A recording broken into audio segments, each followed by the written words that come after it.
Bagaimana cara menghapus perasaan sedih dan perasaan bersalah karena kehilangan anak yang masih berusia 9 bulan. Saya merasa bodoh tidak bisa menjaganya dengan baik. Mohon doanya Ustaz supaya kami diberi keturunan lagi. Itu bukan kesalahan ibu. Dia meninggal karena ajalnya datang. Kan gitu. Kecuali ibu yang membunuhnya mungkin lah.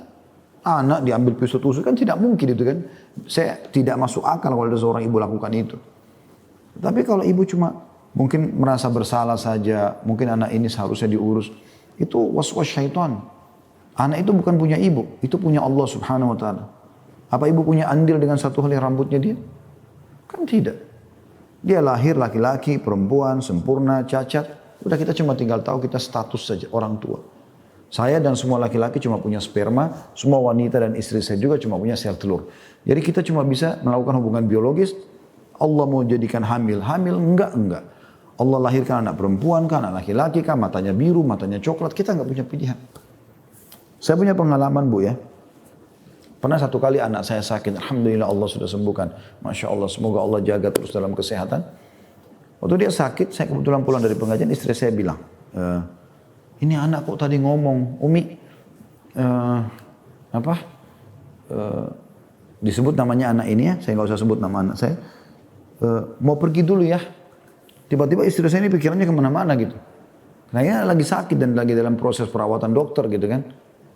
Maka dia tiba-tiba sedih, dia merasa ini anak gimana kalau meninggal gitu kan. Oh susah sekali menerimanya dan segala macam. Terus saya tanya, saya ajak berpikir. Saya bilang, saya mau tanya, apa andil kita di satu helai rambutnya anak ini? Di satu helai alisnya. Kita nggak punya apa-apa di anak ini, bukan milik kita. Ini milik Allah Subhanahu wa taala. Allah panggil ya sudah. Itu satu sisi ya. Sisi yang lain, semua yang meninggal teman-teman sekalian tidak hilang. Nah ini garis bawahin. Semua yang meninggal dunia tidak hilang. Mereka hanya mendahului kita menuju ke alam barzah. Siapapun, bukan cuma anak ibu yang 9 bulan ini. Ibunya ibu, neneknya ibu, neneknya ibu, dan seterusnya ke atas. Mana mereka semua? Hilang begitu saja? Enggak. Mereka pindah ke alam barzah. Dan sebagai orang beriman, kita punya 6 rukun iman. Yang kelimanya apa?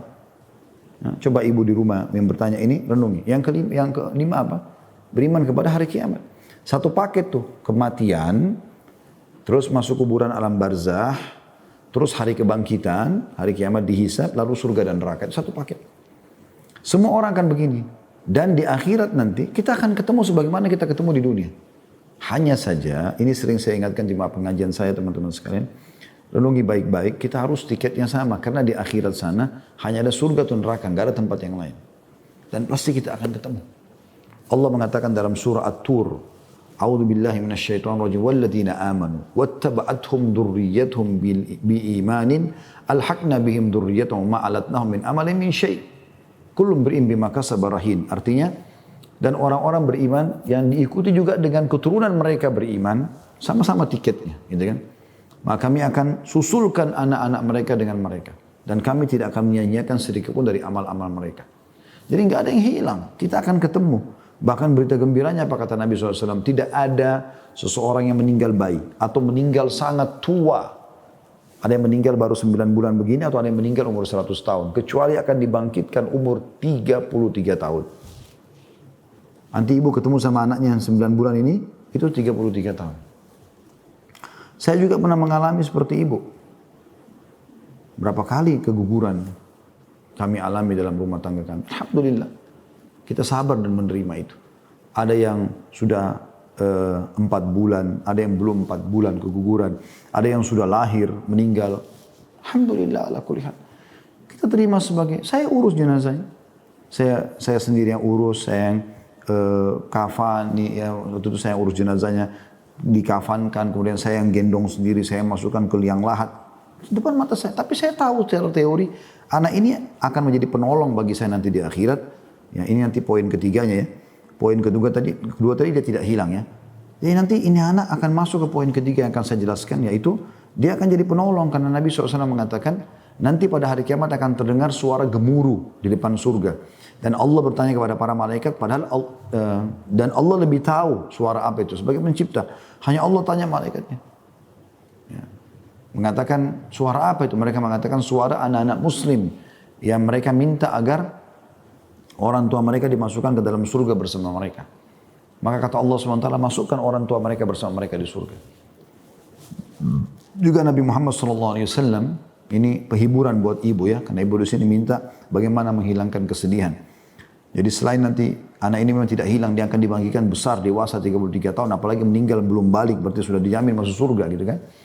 Adalah dia juga akan menjadi penolong ibu masuk surga. Pernah Nabi SAW keluar dari masjid, lalu meramas baju sahabat dengan sangat keras gitu kan. Nah pada saat diramas dengan sangat keras, sahabat ini kaget, lalu balik ke arah Nabi SAW. Saya mau tunggu informasi, ada apa nih, kok Nabi ramas baju saya begini? Lalu Nabi SAW mengatakan, demi zat yang jiwa Muhammad dalam genggaman, maksudnya demi Allah, seseorang di antara kalian kalau anaknya meninggal sebelum balik, maka dia akan pegang badan orang tuanya sebagaimana saya pegang bajumu ini, sampai Allah memasukkan mereka semua ke dalam surga. Itu berita gembira, gitu kan?